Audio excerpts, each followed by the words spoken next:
Hello বন্ধুরা, কেমন আছেন আপনারা সবাই? আশা করছি সবাই ভালো আছেন। তো আমি খুব মানে কি বলবো, বলার মতো কিছুই নাই। তো আমি একটা বিষয় এর আগে ফলো করলাম বা এখনও দেখছি যে আপনারা একটা বিষয় লক্ষ্য করে দেখেন যে আমাদের বাংলাদেশের পরে কিন্তু নেপালের সরকার পতন হয়েছে। এটা কিন্তু সবাই জানে কম বেশি। তো দেখেন ওদের স্টুডেন্টরা কিন্তু সরকার পতন করার পর তারা কিন্তু যে যার ক্লাসে যে যার কলেজে শিক্ষার জন্য চলে গেছে। আর আমাদের দেশের শিক্ষিত শিক্ষিত মানে কি বলবো, বাটপাররা, এরা হচ্ছে ক্ষমতার লোভে আজকে উপদেষ্টা হয়েছে।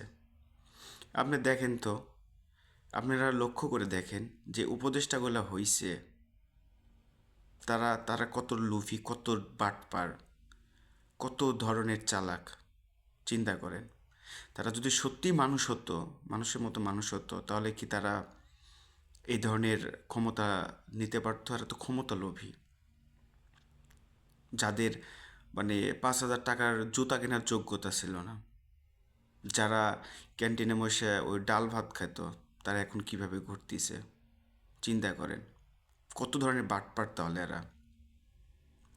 আর এই যে মনে করেন যে এদের ব্যাংক ব্যালেন্স বর্তমান দেখলে মানে বিস্মিত হওয়া যাওয়ার মতো, যে ব্যাংক ব্যালেন্স এরা করছে এক একজন, ঠিক আছে?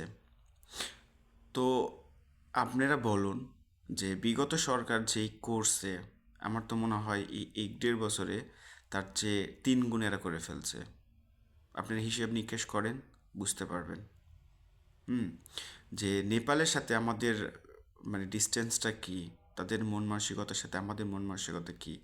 তারা সরকার পতন করে তাদের স্কুলে তারা আবার ব্যাক চলে গেছে, আর এরা ক্ষমতা নিয়ে বসে আছে। চিন্তা করেন তাহলে কত ধরনের বাটপার এরা, ঠিক আছে? তো এই বাটপারদের জায়গা কখনোই হবে না বাংলার মাটিতে, ঠিক আছে? এটা আমি কেন, সবাই এটা বলবে। আজকে হয়তো ক্ষমতা তাদের আছে, কিন্তু যেদিন ক্ষমতা থাকবে না সেদিন কোথায়? সেই দিন তারা তো দেশ ছেড়ে তাদেরকে যাইতে হবে, এটা তো শিওর। হাসিনা যেরকম মনে করেন যে এত বছর ক্ষমতার পরও টিকতে পারে নাই, এরা কোত্থেকে টিকবে? এরা কখনোই টিকতে পারবে না। তো যেটা করছে এটা মোটেও না, ঠিক আছে? এদের কোনো কাজ আছে? কিছু করছে? কিছুই করে নাই। এরা কি কোনো রাজনৈতিক পরিবার ছেলে, কিংবা তারা রাজনীতি করছে কখনো? করে নাই। এই আন্দোলন করে সরকারকে হটায় এরা বসে গেছে জায়গা মতো।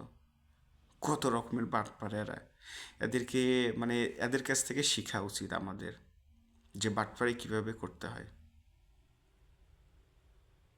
তো এটাই আর কি।